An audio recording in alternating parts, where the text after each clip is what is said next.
Welcome back to Founders in the Field, the show where we go behind the scenes with agency leaders, consultants, and creative founders to show you how they're building, scaling, and staying sane in the trenches. I'm your host, Stefan Bradley, and today's guest is Steve Osborne, Managing Director of Identity Marketing. How are you doing, Steve? Yeah, doing really well, Stefan. Nice early start today. Just still drinking my first coffee for the morning, still trying to get my words out. Yeah, no worries. Well, let's dive straight in. For people who don't know your story, take us right back to the start of your journey. What made you get into the industry, and give us an overview of what your role looks like today inside identity marketing. Yeah, so I started way back in 2012 is when I started the company. At the time, I was working for a real estate agency, and it was the second real estate agency I'd worked for in a marketing strategy branding role. And as it tends to be a little bit hybrid when you work inside of other companies, and both companies I'd worked in had some really good growth, and we were attracting a lot of attention from the rest of the industry, where people were coming to us and they wanted to see what it is that we were doing, what was the secret sauce, how we're managing to grow the different real estate agencies that we were working inside of. And what I realized is a lot of people just started copying us and just started copying exactly what we were doing, not realizing this is actually connected back to a business strategy, and all the marketing and all the branding work and everything that we were doing was connected back to a larger strategy. And I started to realize that there was a lot of growth for growth's sake. There was a lot of stuff that was happening that was scattered in the industry.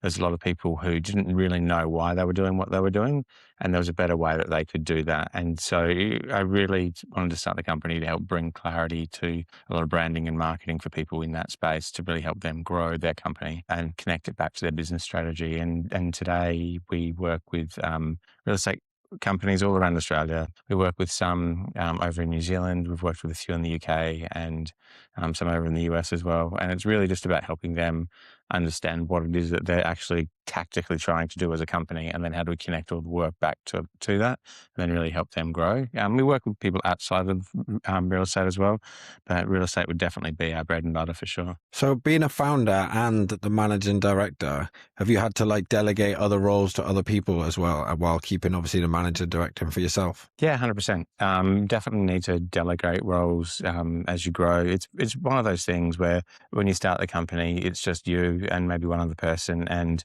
you bring that one other person in and they do some work for you, and then they take a bit of pressure off your plate. You get them to capacity, and then you realize, okay, you need another person, and you can give them some other things that you're doing. So a lot of it is just about letting go and expanding your skill base. Today, a huge part of what I do is just onboarding new clients and then dealing with existing clients to just help them connect their strategy back to their business tactics. Okay, so when you first started, like you said, you were doing probably everything, and now you just kind of focus on high leverage tasks, you would say. As much as possible. Yeah, you really want to focus on the things that you can really leverage. At the moment, I'm focusing a lot on public speaking, so speaking at a lot of events, and really trying to speak at events that our clients run, because it's just a really good way to maintain that relationship with your client and to really support their company and their growth. And then inside of the company, focusing on, okay, where are we actually tactically going as a company? How's the industry changing? How can we make sure that we're in front of that, not behind that, and really just pushing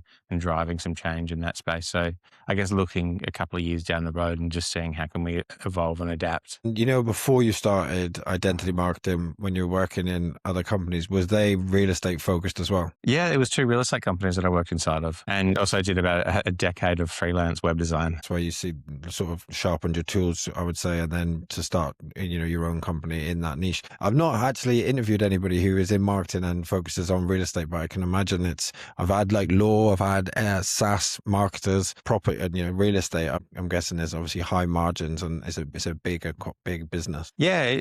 Real estate in itself is big business. They turn over a lot of property. They turn over a lot of salespeople.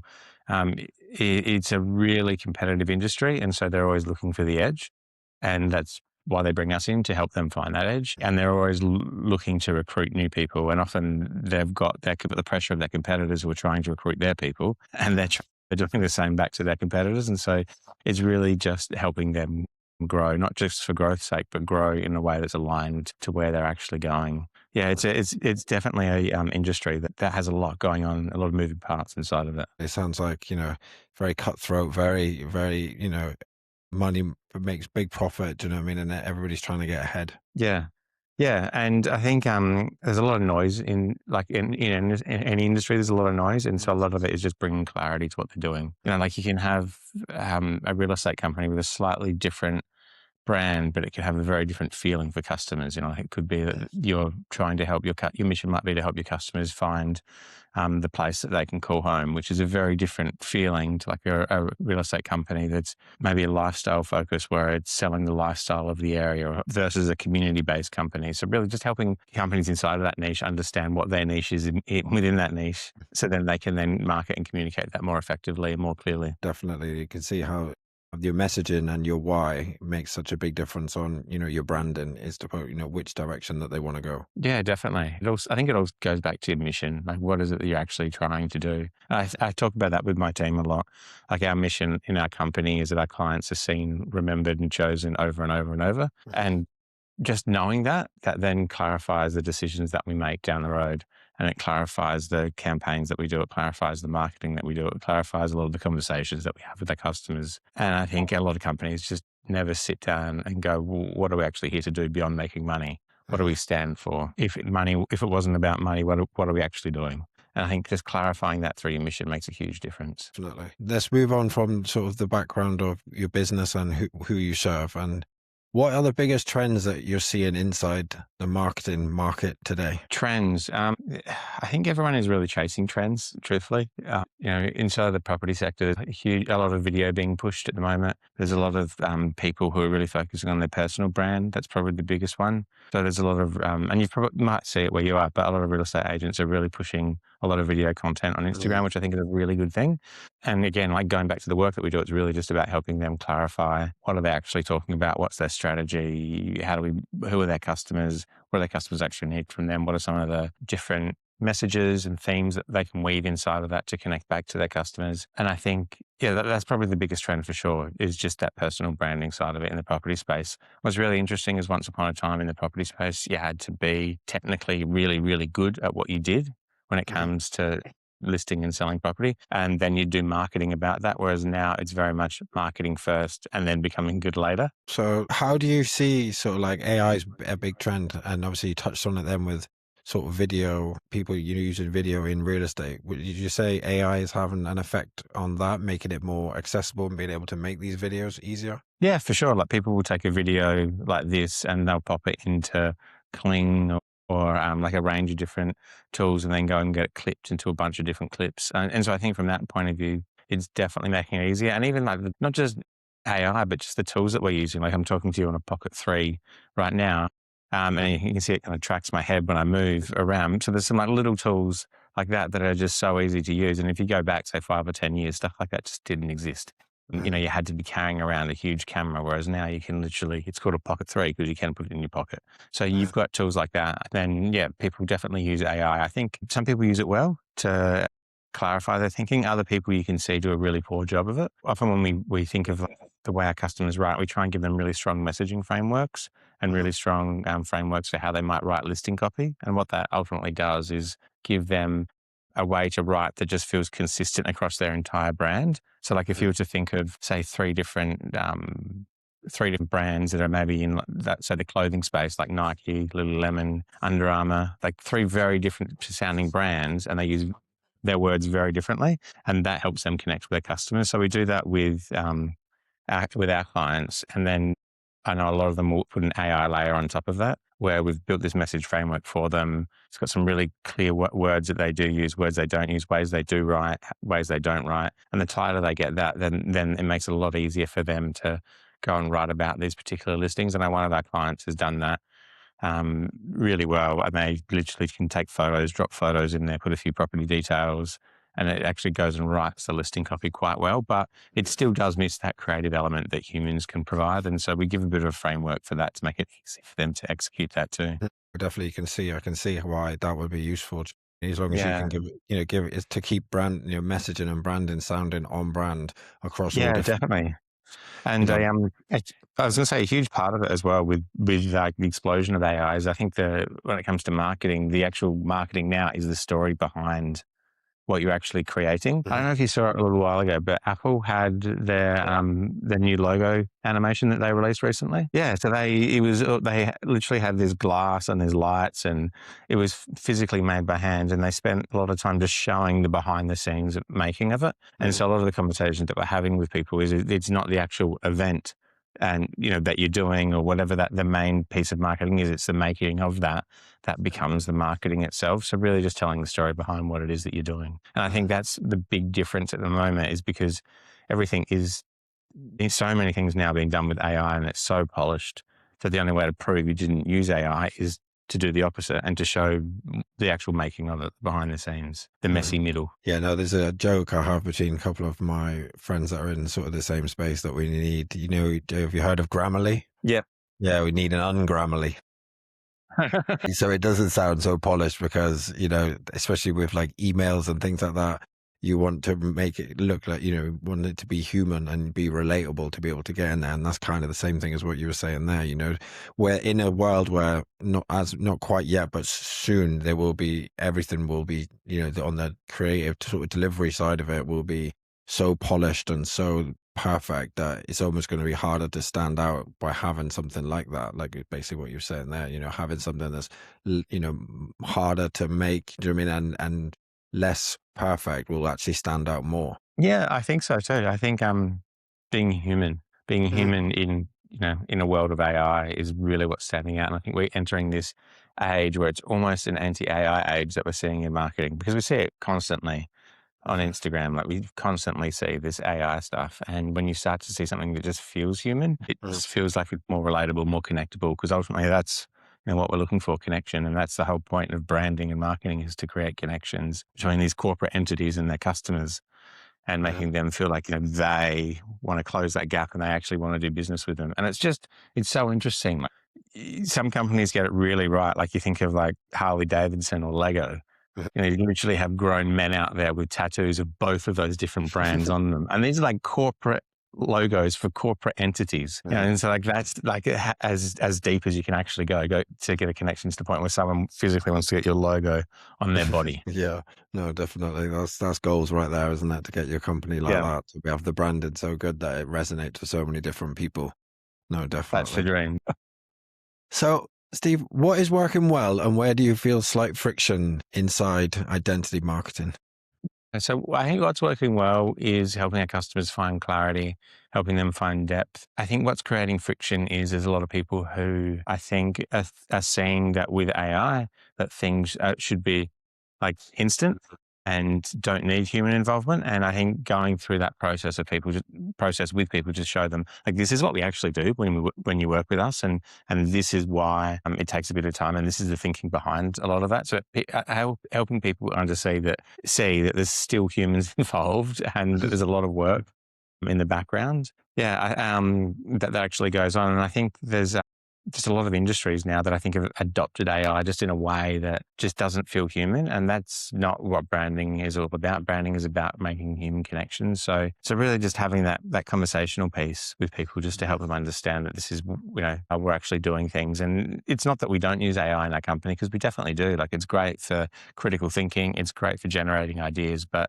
you still need to actually have a human on the tools doing the work and making the finished pieces. And if you can get that right, you can really reduce a lot of friction and really help a lot of companies grow. You're not the only one after interviewing many people in marketing that said the same sort of thing, having to convey that to the clients, that it's not just put this in ChatGPT and do this. There's a lot more to it than that. And, another guest I had on, he was Australian as well. He said, just because you have a cricket bat doesn't mean you should play for Australia. And it's like, it's a tool. Do you know what I mean? But it's a tool. So like, if you are an expert in marketing, you're going to be able to use it differently to somebody who is an expert in another field, because you're not just using its knowledge, you're using your knowledge as a collaborative partnership type of thing to actually get to different scenarios and to get different outcomes for it, as opposed to somebody who was, as a plumber, for example, using AI will get to a different outcome than a marketer using AI, and both of them can make it to their jobs are more efficient, of course, but it depends. It's in it's in the hand of the holder, if that makes sense. Oh yeah, for sure. It's that kind of classic knowledge versus wisdom type thing. And I Mm, think I had a really good quote about it once where it was something along the lines of knowledge is knowing that like tomato is a fruit, but mm. wisdom is knowing not to put it in a fruit salad. Yeah, yeah. I like that one. I like that. But yeah, no, definitely. I feel like, and I think even though there's been, probably a bit of a trend at the moment where like what you're saying there, where people are thinking it's can all get done with AI. I can do this myself. I don't need sort of marketers or I don't need to be paying this. I think eventually it will go back the other way. Do you know what I mean? After maybe some of them trying it themselves for a minute and then realizing the results are not there, that it sort of tips back the other way. Oh, yeah, for sure. You can definitely see that's happening already. We do some work with a lot of people to help them with their personal brand. And what was really interesting, probably about 3 years ago when we were doing that, was that um, it really felt like the way people spoke was their words. Whereas now, people, when you ask people to send you information through about how you talk, there's a lot of em dashes, a lot of semicolons in it, and it just the way headlines are structured and the way body copy is structured feels very much like a large language model. It Yeah. doesn't feel like them anymore. And ultimately, what we're trying to do is actually have them answer some questions. Yeah. If we can do that, then we can understand how they talk and how they communicate. And I think by people not doing that, they're actually giving up a lot of their Mm, own agency and a lot of their own tone of voice to these large language models. Yeah, it changes so much. Like I saw my physio earlier this week, and he was saying that he has a lot of problems now with ChatGPT because clients will go in there and they'll already pre-diagnose themselves and they've been doing exercises and the exercises they've been given are completely wrong. He had someone like with an Achilles problem and they're just like stretching and stretching every day. And he's like, that's the worst thing you can possibly do for your Achilles. But, mm. his large language model is like, this is what you do. Yeah. But they don't, again, going back to that kind of wisdom knowledge piece, they don't have that kind of wisdom of like knowing what it is because, it's a model that isn't looking at you. It's not a person that's had the years of experience. Yeah, no, definitely. And unless you can convey or articulate, sorry, very well the symptoms and everything that you're feeling in a way that's as good or nearly as good as it's seeing you, then it's only going to go off the information you give it. And like you said, it can't see you.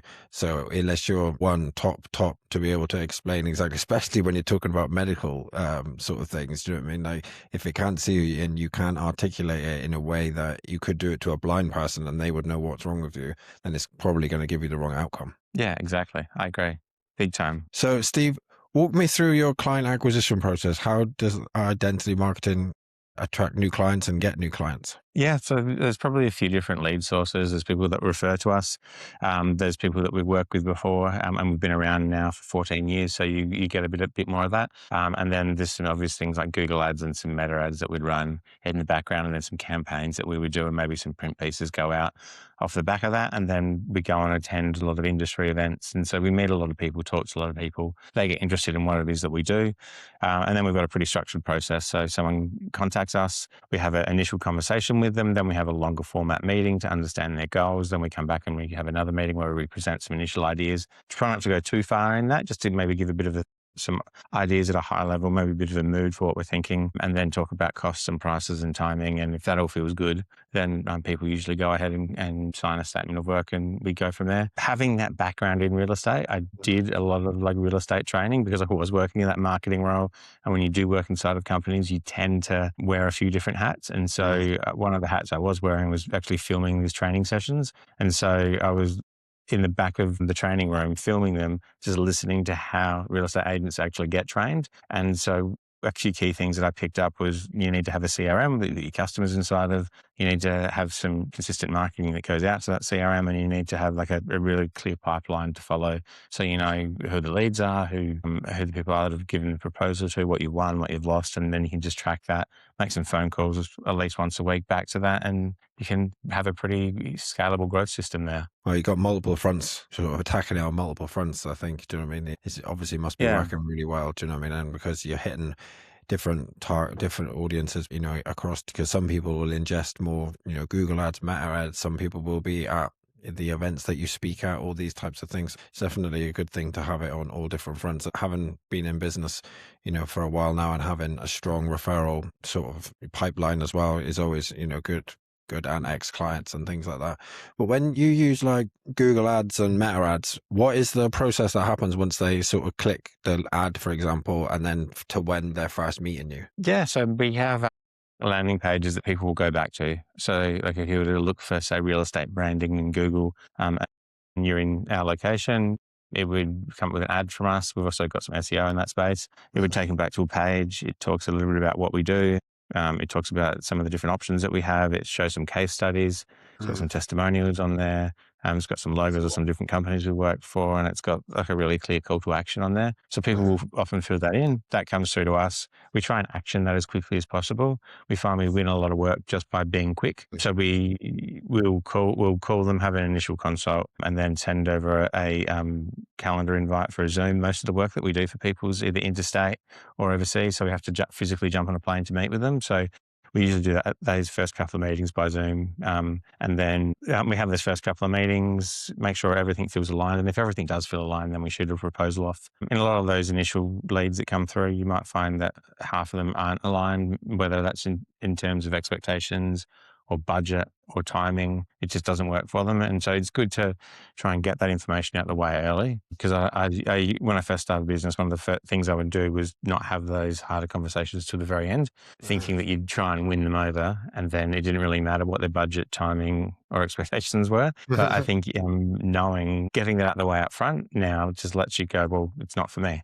Mhm. Or it lets them know that you're not for them too. And if it does change, they can come back to you. Yeah, no, 100%. I agree with you there. Especially, if you can sort of either get the speed to lead quickly, do you mean, or even automate the qualification, like after they book, have an email sent to them with a bit more background, about who you are, what you serve, all these types of things. People will unqualify themselves if they don't think, oh, I don't think this is for me. I mean, and the earlier you can do that, you'll save so much time in the future. Yeah. And you've got to be careful as well, because it's really easy in a pitch to talk yourself out of it.